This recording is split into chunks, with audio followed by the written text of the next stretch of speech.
We've been talking a lot about harvest on this show. Corn, soybeans, sugar beets earlier, and now, Max, you had a chance to explore a different harvest. I had a chance to go out and see some sweet potatoes coming in. Did you help yourself?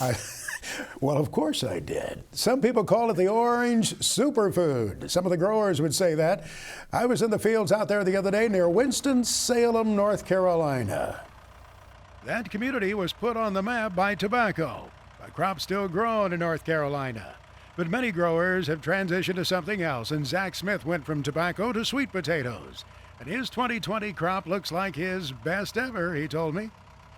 You need rain, always, and we've had that this year. We've had a substantial amount of rain, more than we've had since probably 2008.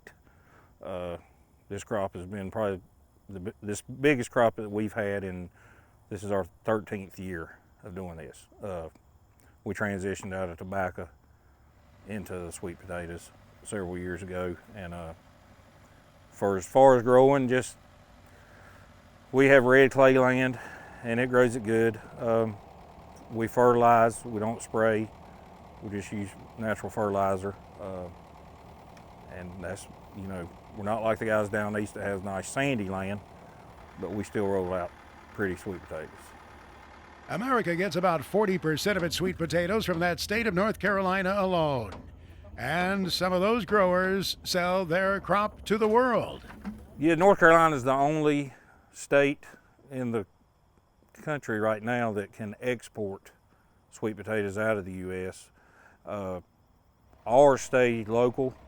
A lot of the guys down east are contracted out. They send some to Canada, they send them to grocery stores, to your local stores. We send ours to local food markets and individuals. I don't know if most would consider the sweet potato a health food, but Zach Smith shared with me that they might be good not just for man, but also for man's best friend. They're good if you have digestive problems. They say the white ones are real good for your digestive systems. I got people that come and get them for their dogs because their dogs have digestive problems, and the vet says the best thing you can feed them is sweet potatoes. So have a lot of people come get them for their self and their animals.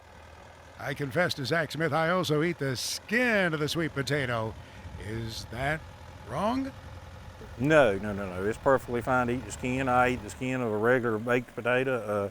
You can eat the skin of a sweet potato. It's just as good. These are a lot sweeter than some of the other varieties, so it's, you know, people dab them up with the butter and the brown sugar, and that's fine too. And my mom, she cooks them with, she'll put a little bit of syrup on hers when she cooks them, so makes them a little that much sweeter. I noticed they were leaving the small sweet potatoes behind in the field. They're considered to be culls because the consumer wants a nice sized potato without blemishes. I asked Zach Smith how his wife Diane fixes sweet potatoes.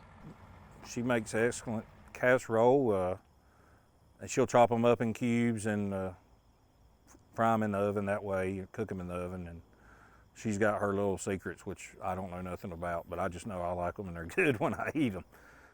You can tell Zach likes the crop he grows. By all means, his advice, don't wash the dirt off of them. Keep them in a cool, dry place, and you can have them well into next year. Fantastic. They'll be great at that Thanksgiving table. You can tell how excited he was about it, too, Yes. talking about the food that his wife prepares.